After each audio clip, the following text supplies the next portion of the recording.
بسم الله الرحمن الرحيم الحمد لله رب العالمين والصلاة والسلام على سيد المرسلين وعلى آله وصحبه أجمعين أشهد أن لا إله إلا الله وحده لا شريك له وأشهد أن محمدا عبده ورسوله أما بعد السلام عليكم ورحمة الله. Okay, there's not many people here, but just to let you know the program, the committee thought it best in consultation that we stop the 40 hadith classes for a while and to try to access more of the community. And it was thought that if we carry on with the 40 hadith, it might occur to many people that even if they wanted to attend, it's not worth attending because we've missed so many hadiths before, and so we wouldn't be able to catch up. So we thought the best thing to do is to have general themes or topical themes that the community could relate to. And the reality is most people need not so much political nourishment or socio-economic nourishment. What we need is spiritual nourishment. So the deeper theme or the core theme would be things to do with the heart, with our connection with Allah subhanahu wa ta'ala. We didn't have time to put up posters, but hopefully by the weekend, the poster for the next week's talk, and inshallah then subsequently every week there will be a poster up beforehand. So by Jum'ah, people will know what the talk is, and hopefully inshallah they can encourage each other to come. So just today, let's just make it a small reminder inshallah. There's someone still praying at the back. Allah subhanahu wa ta'ala says, A'udhu billahi minash shaitanir rajeem. يَوْمَ لَا يَنْفَعُ مَالٌ وَلَا بَنُونَ إِلَّا مَنْ أَتَى اللَّهَ بِقَلْبٍ سَلِيمٍ. That day when neither wealth nor children will benefit anyone except he who comes to Allah with a heart that is sound. And the Quran goes out of its way to tell us that what counts about man is more so his inward than his outward. Both count. The outward of man in terms of what man does, what man says, how man acts, all of that is important. And we have teachings and guidance and ahkam, rules and regulations, which govern our outward behavior. But likewise, we have inward teachings, guidance and ahkam that govern the behavior of the heart, what the heart is supposed to aspire to, how the heart is meant to be, how the heart is not meant to be, the nature of the soul, what counts as purification of the soul, what counts as corruption of the soul. All of those things have been mentioned time and again in the Quran, reiterated. Why? Because this is the underlying basis of our existence in this world. What type of heart we bring to Allah subhanahu wa ta'ala. يَوْمَ لَا يَنْفَعُ مَالٌ وَلَا بَنُونَ إِلَّا مَنْ أَتَى اللَّهَ بِقَلْبٍ سَلِيمٍ. The Quran says, that day when neither wealth nor children will benefit anyone except he who comes to Allah with a heart that is sound. And this qalbun salim, this salim, sound heart, a heart that is filled with the right qualities and by the grace of Allah has removed from itself the wrong qualities, or a heart that is in the process of doing so. That qalbun salim, that sound heart, is a heart which the Quran tells us, using another term, is a heart filled with taqwa, piety. Of course, taqwa can be translated as many things. Piety, God consciousness, guarding against evil, fear of Allah. There's many ways of translating taqwa, but in the end it comes down to a piety that we have vis-a-vis Allah subhanahu wa ta'ala. And so the Prophet ﷺ says in a hadith in Sahih Muslim, connecting piety and the heart, the Prophet ﷺ said at the end of a hadith, at-taqwa ha-huna, at-taqwa ha-huna, at-taqwa ha-huna.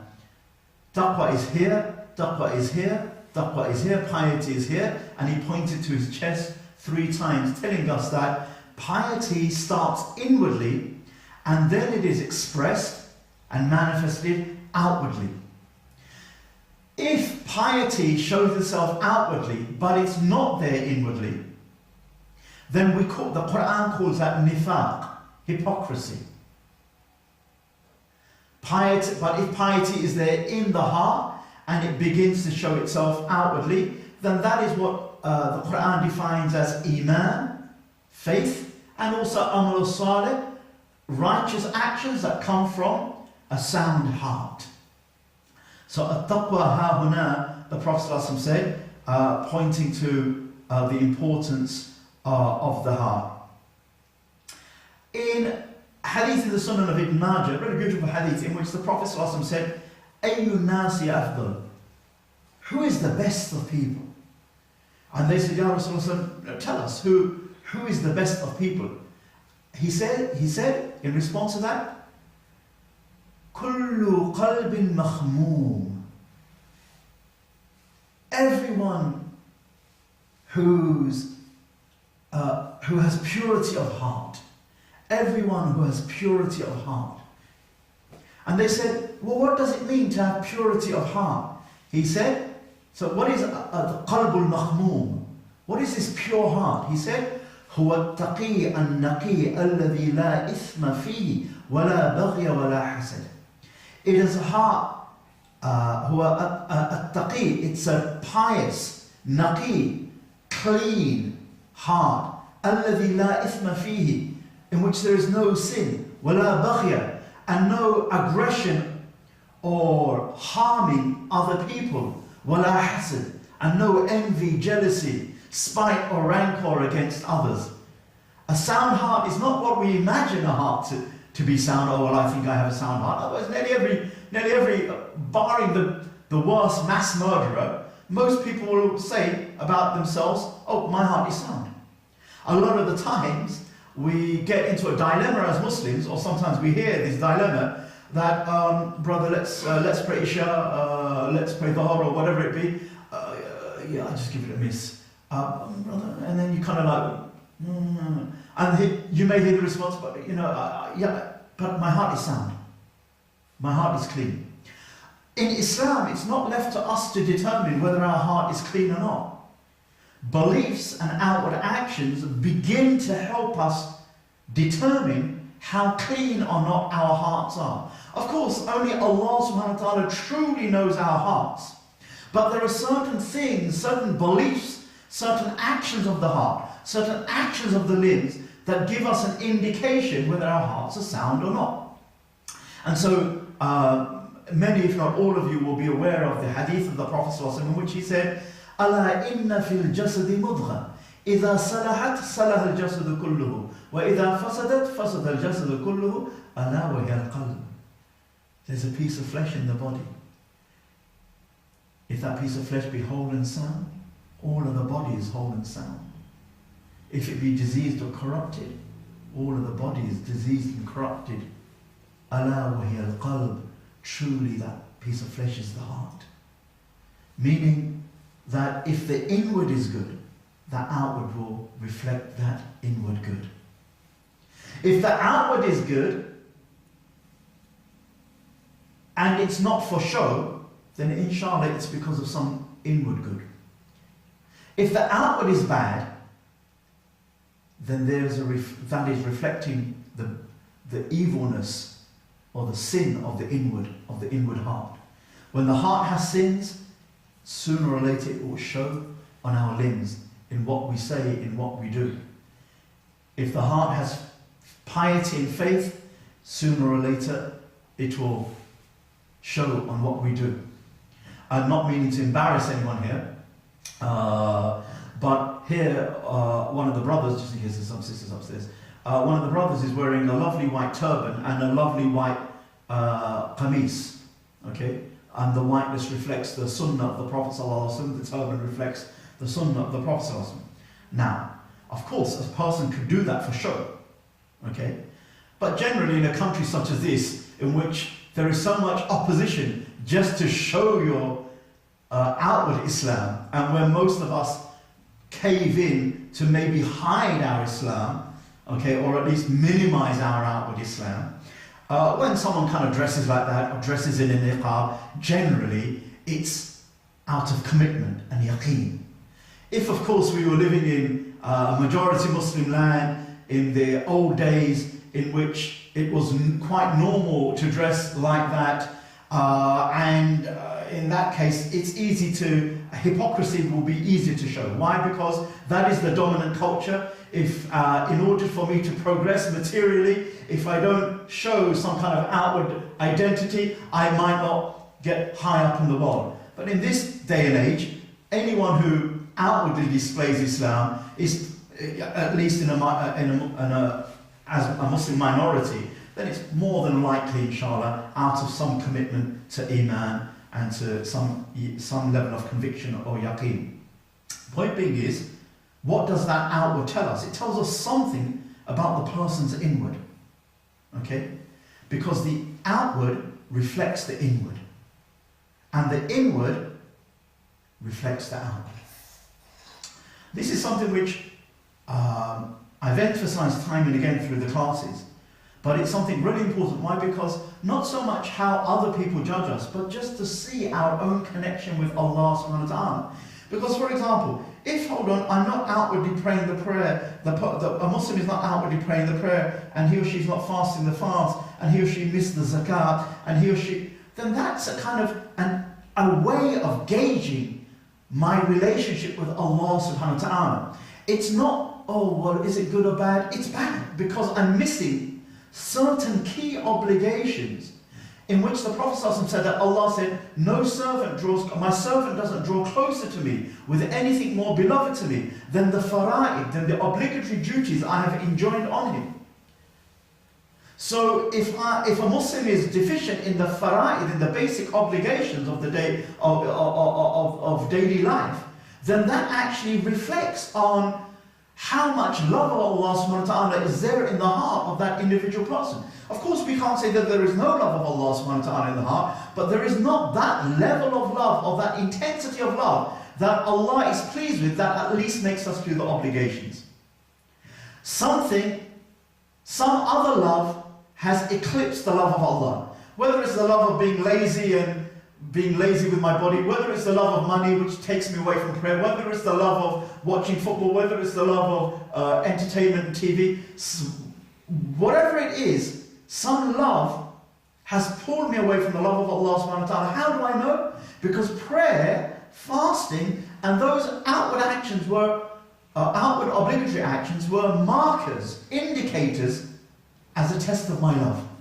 And that's a mercy from Allah subhanahu wa ta'ala. Because if we just have no actions at all, pretend love has no actions associated with it, how do you know when it's love? How do you know when it's genuine love? If between Romeo and Juliet there's no giving of gifts, there's no loving words, there's no hugs, well, in my Romeo and Juliet, remember they are married, okay? They will always. And there is no things that you associate. Then, if none of that was there, Romeo or Juliet will be scratching their head thinking, oh, is there love? Does he love me? Does she love me? Because love, an inward condition of the heart, must show itself outwardly. Must show itself outwardly. The opposite also applies, which is really important. Sometimes we don't have that inward love as we'd like to do. But just by trying to do the outward actions of love with the niyyah, with the intention of making love deepen in my heart, then that also works for human beings. So in the beginning, Romeo thinks Juliet's okay and vice versa. Nothing deep, just okay. But for some reason they have to marry. Because these Romeo and Juliet, not only, are they good halal Romeo and Juliet, I forgot to tell you, they're from 100 years ago, so they were arranged marriages. Okay, right, okay. So here, Romeo has to get married to Juliet, okay. Yeah. So what happens? Love isn't there spontaneously at the moment, but what happens? They do the acts of love to try to root love in the heart. And that's why there is a hadith in the Sunan of Abu Dawud, and there is fihi da'af, they say, some of the muhaddithin say, it's a mild weakness in it. That is to say, when a hadith is weak, da'if, that means the likelihood of the Prophet ﷺ not saying it is greater than the likelihood of him saying it. Al-da'if hadith, a weak hadith, is not a fabricated hadith, is not a mawdu hadith.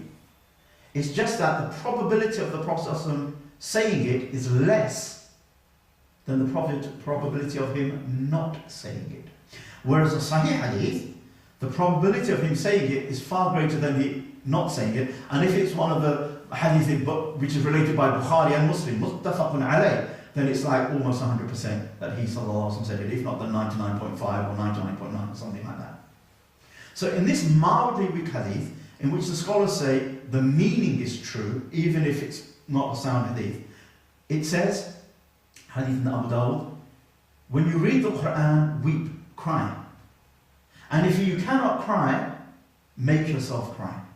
Why? Because the idea is the Book of Allah tells us some serious things, and it holds up a mirror to us to show us how much we are away from reality and how ungrateful we are to Allah subhanahu wa ta'ala, and all the blemishes and all the stains and all the faults that we have are on us and in us.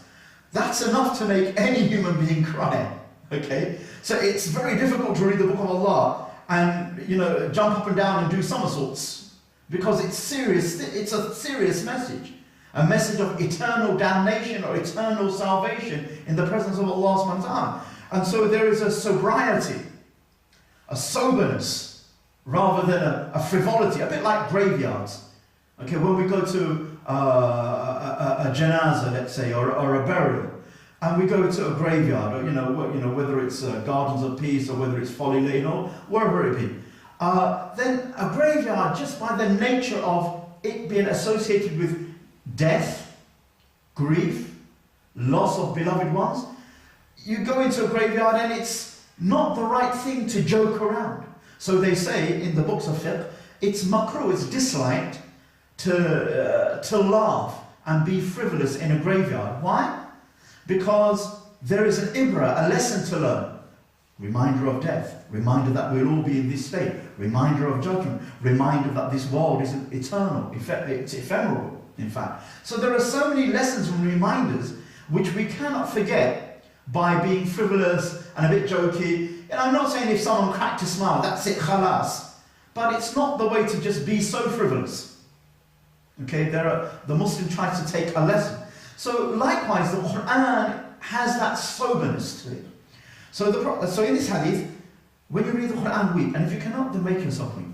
So if one doesn't have instinctively that nature of weeping, then it's, as long as the intention is good, the intention is not to show off, then to impose weeping on myself, even if it's just by like that, and feeling in a weeping state, even though there's no weeping in the heart, then if it's done with a good niyyah, good intention, then it becomes an act of ibadah.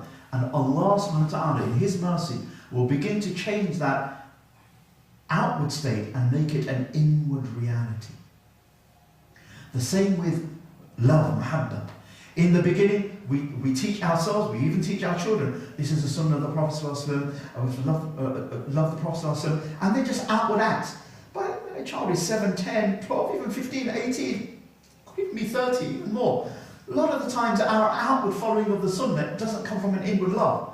But if, by the grace of Allah and His tawfiq, we persist in that outward struggle of love, Allah begins to illumine our hearts with the inward haqiqah of love, with the inward reality of love.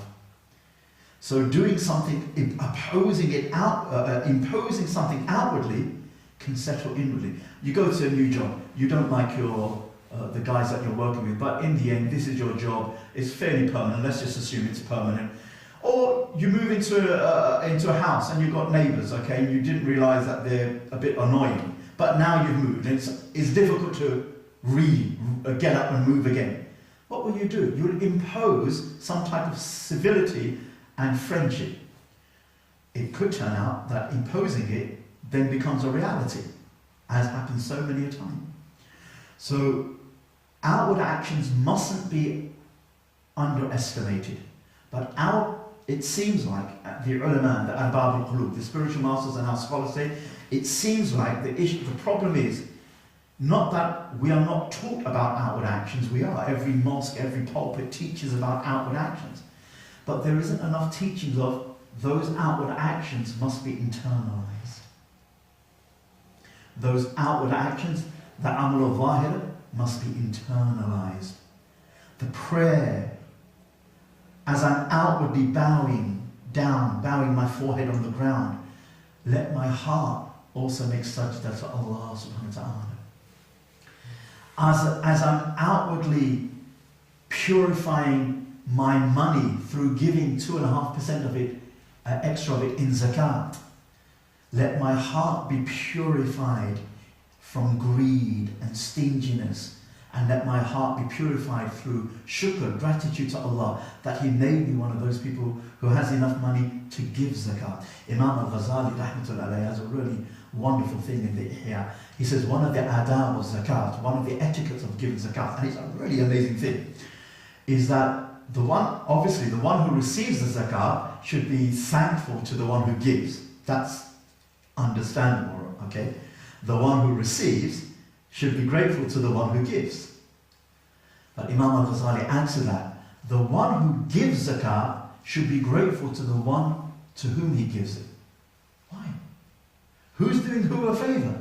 Well, clearly, from the worldly scenario, the giver of zakat is doing the receiver of zakat a favor.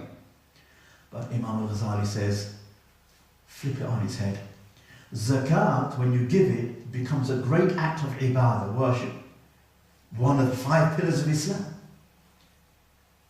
And zakat, the reward of giving zakat, the ajr of giving zakat, the reward, and the qurb, how Allah draws us close because of giving zakat, is unlike so many other deeds. This is why it's one of the arkan, one of the pillars of Islam. If there was no one to give zakat to, I wouldn't be able to do the act of worship of giving zakat. So Imam al-Ghazali says, from the adab, is that the giver should feel that, Ya Allah, thank this man abundantly for giving me the opportunity of giving him zakat. What a way of looking at the world. And really, a lot of Islam is about, not so much about what we do and don't do, of course we have the halals and harams there, but it's about looking at the world.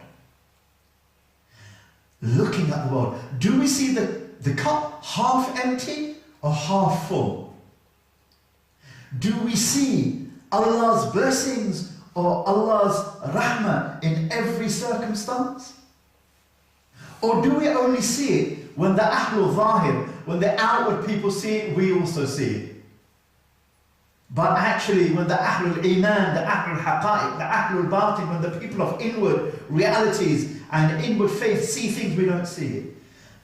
We need to learn to become people who see things with the eye of the heart, so that we would come to this realization that Allah subhanahu wa ta'ala's blessings and mercy are upon us, even when we're in the midst of a calamity, even when we're in the midst of a bala, a trial or a tribulation. And this is the internalization of Islam. The internalization of Islam. Let me just end with 1 or 2 examples from the Quran of hearts that are sound and hearts that aren't sound. 1 or 2 hadiths as well, inshallah.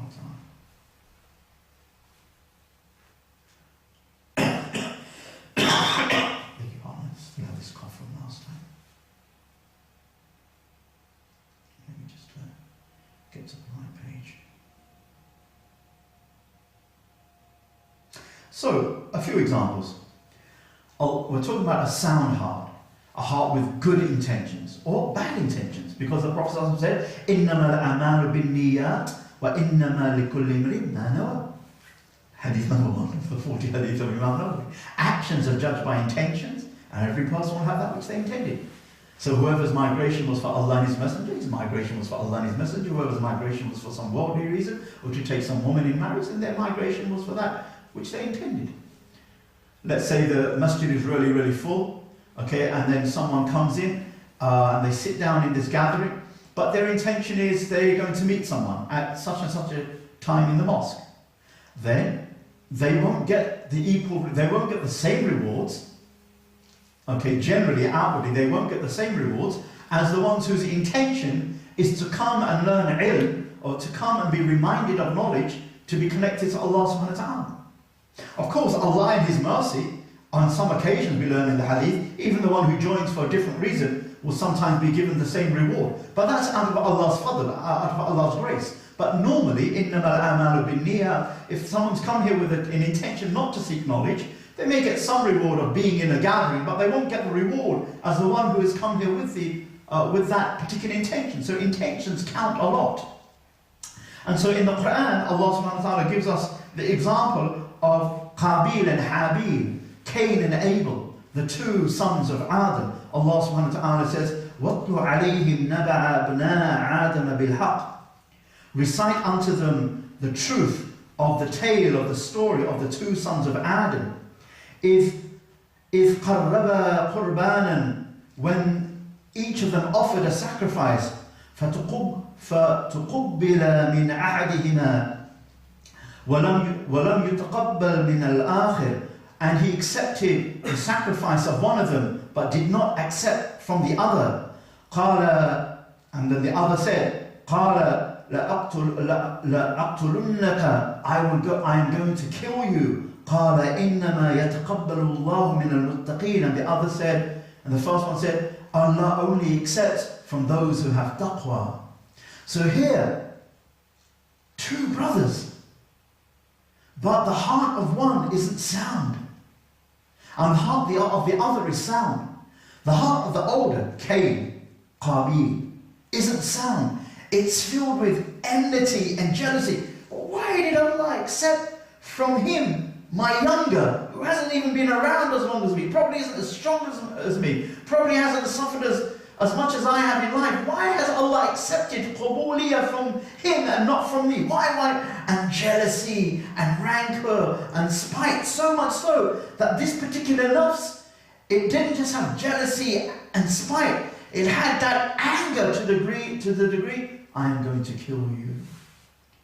So the nafsul amara, inna nafsul amarata bisu', indeed the soul constantly incites towards evil, took over this person, and he slayed his brother.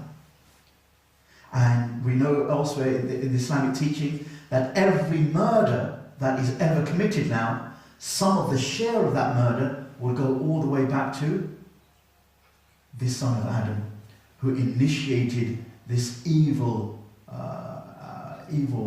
way of murdering. Okay. And yet the other Allah accepted because of a pure intention, a sincere heart. Okay? So we're reminded in this the lethal potential of the nafs and how it can destroy the purity of the heart and how it can lead to transgressing the rights of others, indeed taking the life of others. I have a cousin-in-law, and many years ago, from Pakistan he is, many years ago, before he was quote-unquote practicing, he was, I told this story I think once before, he was on an aeroplane, Pakistani aeroplane, that got hijacked. It was on that aeroplane that got hijacked back in the 80s, I think. Can't remember where it was going or where it was meant to be going, and it was held up by some quote-unquote Muslim kind of terrorist organisation. And hearing it directly from the person who was on the plane, one of the persons on the plane, this cousin-in-law of mine said, and you know, I was sitting on the plane, we were all hostages, and it was on the tarmac for I don't know how many hours, or half a day or a day, and they were making their demands and whatever, and it was all under the name of Islam. But I was thinking to myself, well, I'm not praying, but then again, I don't pray anyway, he's thinking. Because, well, what about these people who've taken, hijacked this plane in the name of Islam? In the name of Islam, right? So where are they praying? Even if they were musafirun, even if they were travelers, okay? You know, there is at least like Dhuhr and Asr and Maghrib and Isha at some time. But what it is just dunya. And a lot of what we Muslims do, especially when it comes politically, we might find it's less to do with Allah and more just to do with dunya. I'm not saying that it is definitely, but we may find that. We may find that. I find it incredibly difficult to Imagine, although it's not impossible, I agree it's not impossible, that here is a person, he doesn't pray, or he misses many prayers, he misses many fasts, he's always rude to his parents, might not sometimes swear from them, has no control of his tongue, so backbiting, slandering, or whatever, eyes never lowered, always gazing at the wrong thing. But alhamdulillah, he's a Muslim. And then all of a sudden, he's still like that, and all of a sudden, he's going to do 120% pure political action for Allah subhanahu wa ta'ala. Well, hold on a minute, how is he going to do that big action purely, sincerely for Allah, when the daily actions he can't do for Allah, which is why the ego gets in and sin happens and whatever. At least there should be a recognition, Allahumma inni zalamtu nafsi. Okay? That, oh Allah, I have wronged myself. Okay? Because Allah loves that recognition, that we realize that we have wronged ourselves through sins. But when we're there with false pretense that, well, I'm okay. If we were all okay, if we were all averagely good Muslims, whatever that means, if we were, then, well, Allah says in the Quran, Inna Allah la yughayyiru ma biqawmin hatta yughayyiru ma bi anfusihim. Never does Allah change the condition of a people until they change themselves. If we had changed ourselves, even to be averagely good Muslims across the board, definitely we would have found that we would no longer be doormats for people to wipe their feet on us. We would no longer be bending over backwards to compromise on the sunnah. Allah would have given us a sense of izzah, a sense of dignity and honor, of this is the actions of khairul khalqillah, the best of creations of Allah. We would have no longer been pawns in this global political game in which we are clearly outdone, because there are players and actors, such as our government, who know how to play this dirty game of chess, okay, because it requires bending rules and rights that we Muslims shouldn't be prepared to do, because we should be people of principle. Okay.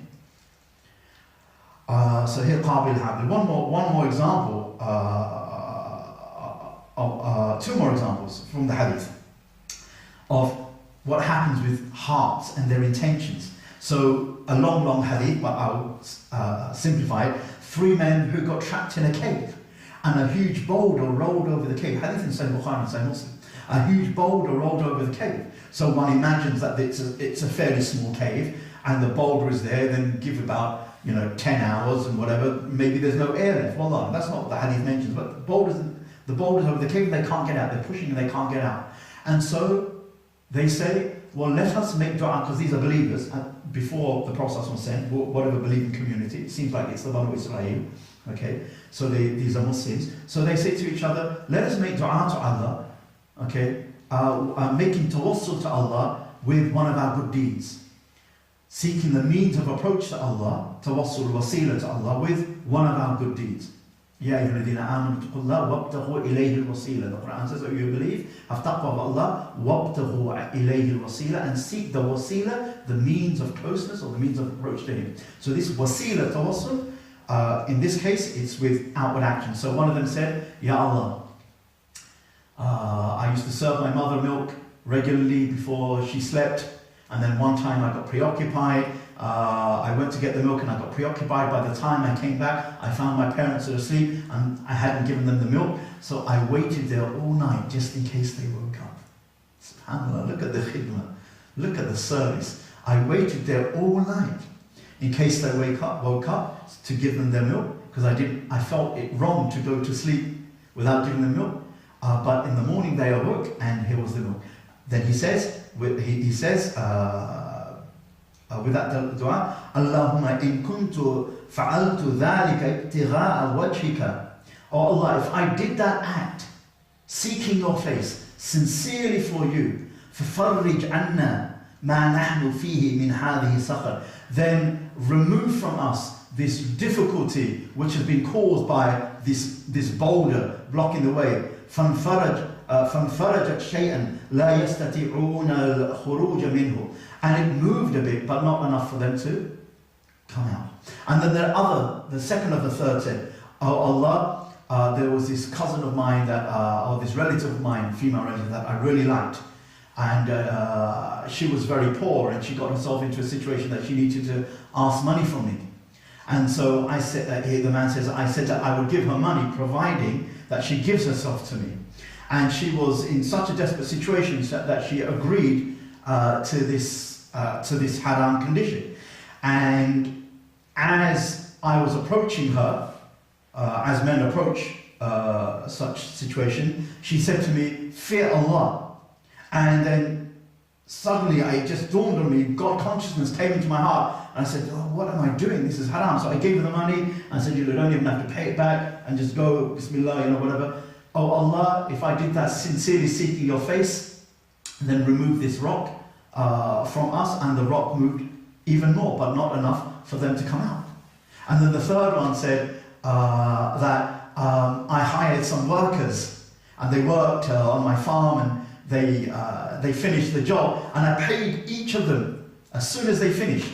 Because there is another hadith that the Prophet said, when a labourer finishes labour for you, work for you, pay him before his sweat runs dry, then pay him. Meaning, pay him soon.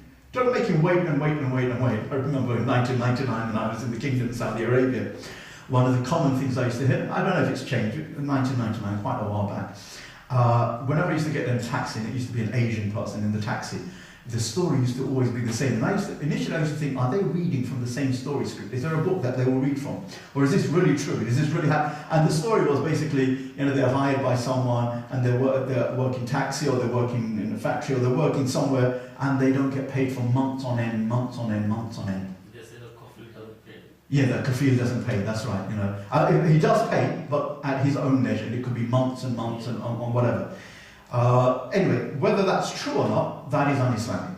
So whether that's true or not, that's un-Islamic. And so he says, I paid everyone apart from one worker who left before I had a chance.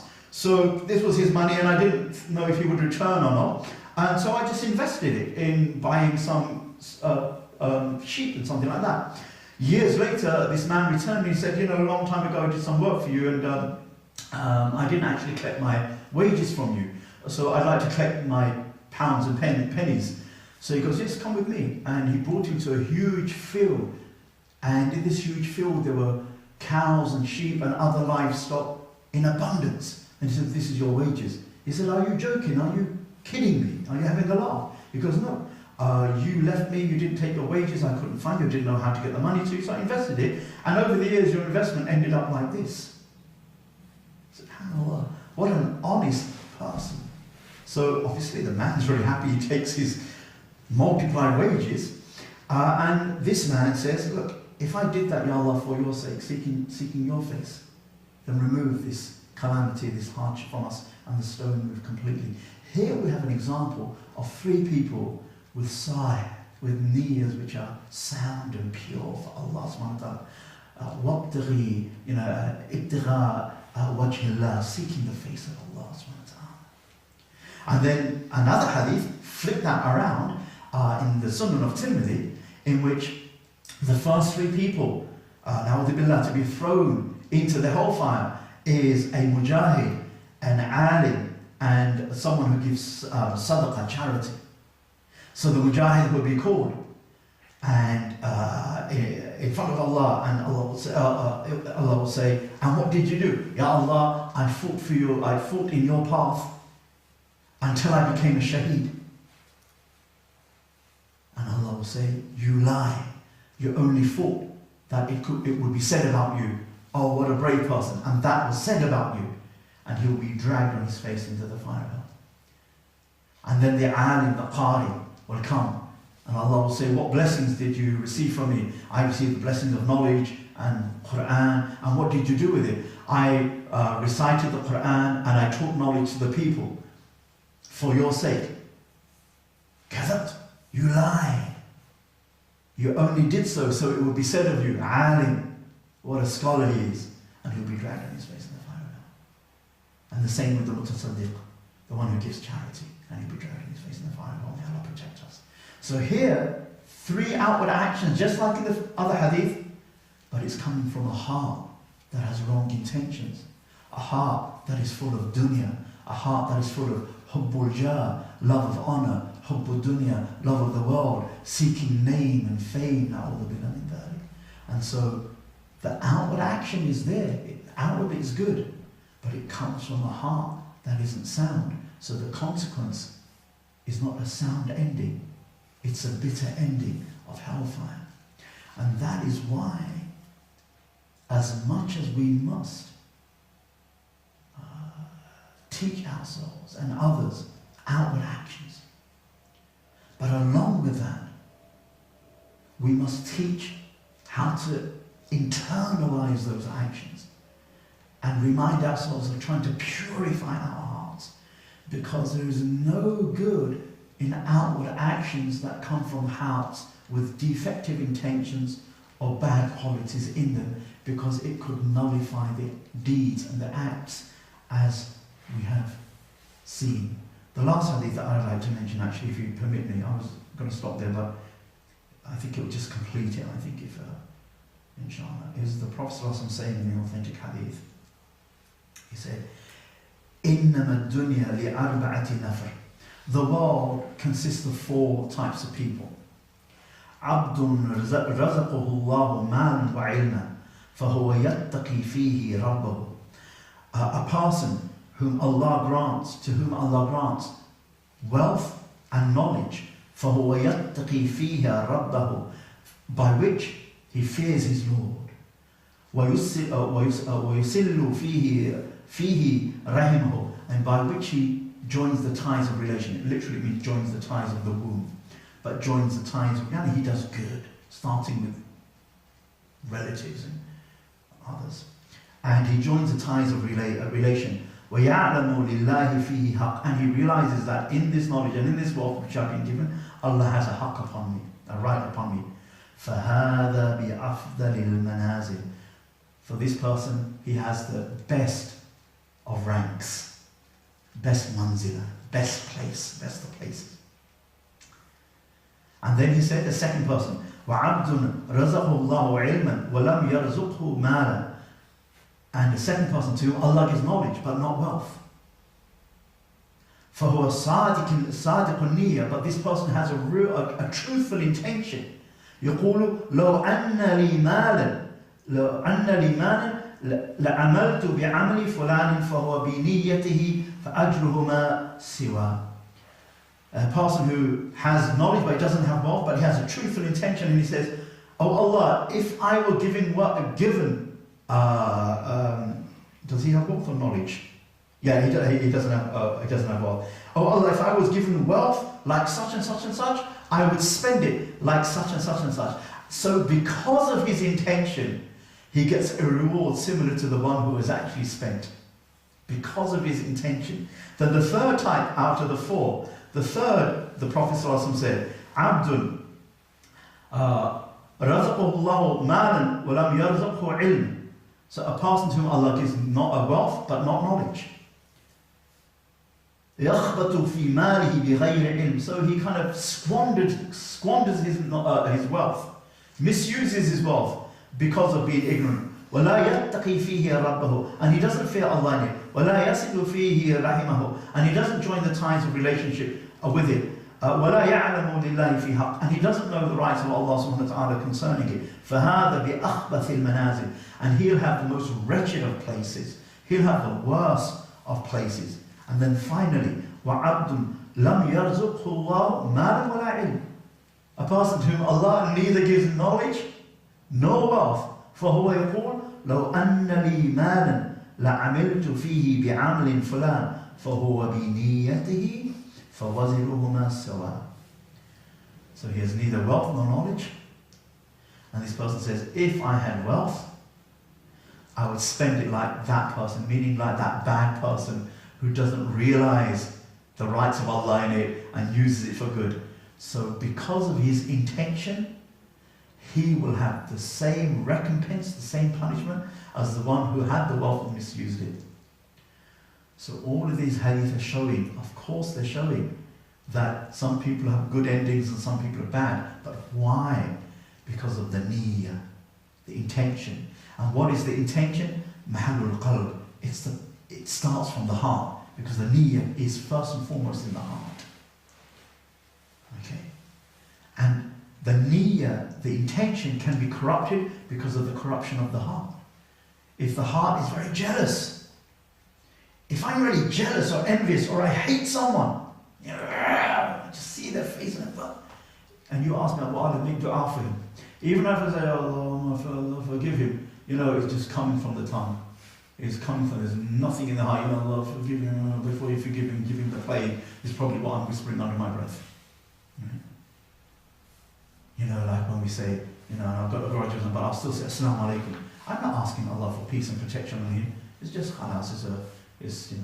If I was in Hawaii, I would say aloha, and if I was in France, I'd say bonjour and au revoir and whatever. But now I'm just, cultural Muslims, so salams and whatever. Okay. Point being is, when the heart has got jealousy or anger, rage, ill will, showing off, pride, ujub, vanity, all of these diseases, it's very difficult to have a sound intention. Not impossible. Allah can change anything. Okay? But it's very difficult. Now, if that is the case, we have a serious problem. Because it seems like so many of our masjids and so many of us speakers and ustadh and sheikhs, we may be okay at speaking about outward actions. But there is something missing in the ummah of trying to internalize those actions. And it's okay if we're talking about 7 and 8 year olds. What internalization do you expect from a 7 or 8 or a 10 year old? Pray the prayer. You're not trying to expect him to be like some Hassan al-Basri or some great awliya, one of the great awliya of Allah in his prayer. He's only 7, 10, 12, whatever. But by the time we get into late 20s or mid 20s and 30s and 50s and whatever it be of the numbers, and we're not even internalising it because we're still on outward actions. SubhanAllah. And we need to change that, because if we don't, the beauty, the nur that is intrinsic in the acts of the Prophet ﷺ and in the teaching of the Prophet ﷺ, that should automatically come about, and the healing and the light won't be there because we're missing out 90%. The 10% is the outward, the 90% was the inward, and we missed out the inward. إِنَّ اللَّهَ لَا يَنْظُرُ إِلَىٰ أَجْسَامِكُمْ وَلَا إِلَىٰ صُوَرِكُمْ وَلَكِنْ يَنْظُرُ إِلَىٰ قُلُوبِكُمْ وَأَعْمَالِكُم. The Prophet said in the hadith of Abu Hurairah radiallahu anhu, Sahih Muslim, Allah doesn't look at your forms and your appearances, He looks at your hearts and your intentions. This is the message we need to remind ourselves of. This is the message we need to communicate to one and all. And it doesn't matter if people say silly things like, oh, but sounds all like mysticism or whatever. We just say to some brothers that, mashallah, changing the name of something doesn't change the reality. You can call this teaching whatever you want, but it's the teaching of purifying the heart. It's the teaching of purifying the soul. Don't be fixated on names. Don't worry if someone calls it, whether someone calls it tazkiyat an-nafs, purification of the heart, whether someone calls it suluk, journey to Allah, whether one calls it tasawwuf, Sufism, because their names don't matter. What matters is the reality behind them. As the ulama say, changing the name doesn't change the reality. Okay? And as the scholars say in their principle, their qa'idah, their rule, they say, al-ibra bi-haqa'iq they say, al-ibra bil-haqa'iq wal-ma'ani la bi-al-fadi wal-madani. The lesson, what counts is al-haqa'iq wal-ma'ani, the meanings and the realities, not the names and the structures. Not the names and the structures. What counts is there something in our religion which teaches us to cleanse our inside? And how important is that? The answer is, yes, there is something in our religion that tells us that we must cleanse our inside. And how important it is more important than outward actions, and both are obligatory. It is more important than outward actions, but both are obligatory. Because the true munafiq prays, and the true believer prays. The true munafiq makes hajj, and the true believer makes hajj. But the difference between them is something to do with the heart. And that alone tells us the importance of the heart. We ask Allah subhanahu wa ta'ala that He purify our hearts. We ask Allah subhanahu wa ta'ala that He puts in our hearts those qualities that He's pleased with. We ask Allah subhanahu wa ta'ala that He give us qulub, hearts that are sound, hearts that are accepted by Him, hearts that are gentle and of a pure nature. And the best way to make them pure is inwardly and outwardly, to try to embrace the qualities of the Prophet ﷺ and his sunnah and his seerah. Subhana rabbika rabbil izzati amma yasifun wa salamun ala al-mursaleen walhamdulillahi rabbil alameen. Jazakallah khair. Shall we have a open to questions? It's a nice small gathering, inshallah. I feel on good grounds here, inshallah. Just 3-4 days ago, I was listening to the program and I think this is coming or something much and one said, is it that one that Sheikh said there are 3 things if people got, they never be happy. One is jealousy, one is arrogancy, and one is the means. People is so mean like they. Yeah, stingy. If they got 3 quality, then will be happy person. So I'll tell you what, because it's a small gathering, one of the adabs that some of my sheikhs taught me is genuine and adab is as much as possible, if we can avoid mentioning names of others, unless there is a reason. In this case, there's no harm at all, or you just mention the channel, but it's just good because sometimes it may put a sheikh on the spot. Or sometimes what happens is the name of the person or the channel or the book or is mentioned, and then more attention goes on the personality than it does on the actual question and answer. But so whoever said this is right, but I would add to that, not knowing exactly what the answer was, that even just one of those things tends to cause life not to be happy.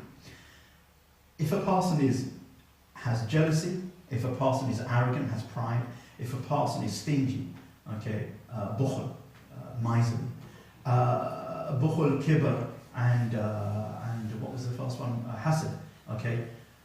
Put 3 of them together, and that is a perfect ingredient for a miserable life. For one of 2 reasons. Firstly, the barakah of Allah will not be given to such a person who is arrogant, envious, and miserly. And happiness is a blessing from Allah. And if Allah doesn't give His blessings, khalas, the heart can't be happy. And there is no nur in that type of life. Secondly, even if we were to take away iman from this and just leave it just to human beings, an envious person can never be at rest. So if I'm envying this brother or this brother, and it's become an obsession with me, even when I don't see them, I'm thinking, well, do people like him? Maybe people like him. Oh, why do people like him? And I get jealous. Maybe he got promoted in his job. Oh, please don't tell me he got an Apple iPhone 6 before I got my Apple iPhone. And he's not even my presence. Let alone he's in my presence and he reminds me, who does he think he's wearing that grey suit? Well, he thinks he's better than me then? In presence, my heart is boiling up. But even in the absence, I can't get any rest or relaxation. It's almost a punishment for having that type of jealousy and rancor. You just can't have a settled heart. If one's arrogant, slightly different thing, but the same consequence. You put them together, it's really problematic. So we ask Allah subhanahu wa ta'ala, we seek refuge